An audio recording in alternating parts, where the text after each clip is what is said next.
In this video, I'll show you how to download Valorant on a PC or laptop.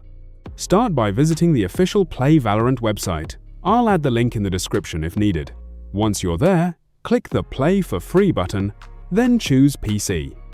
If you do not already have a Riot Games account, click Create one and set up your account. If you already have an account, click Sign in and log in. After signing in, click the Download button, and the Valorant installer will begin downloading. You can also install Valorant through the Epic Games launcher. Open Epic Games, click the search bar, type Valorant, and press Enter. Select Valorant, then click Get. After that, click In Library, and you will be able to install the game from there.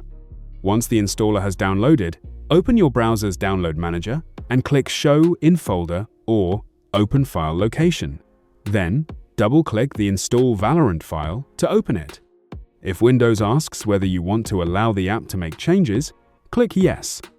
Next, click the Install button to start the installation. If you are asked again to allow changes, select Yes. Then sign into your Riot account. You can also enable the Stay Signed In option so you do not need to log in again next time. You may receive a verification code by email, so enter that if prompted.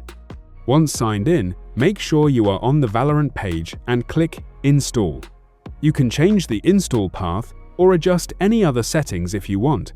Then click Install to continue. Keep in mind that installing Valorant will also install Riot Vanguard, which is the anti-cheat software required to play the game. Wait for the installation to finish. When it is complete, you may see a message telling you to restart your computer.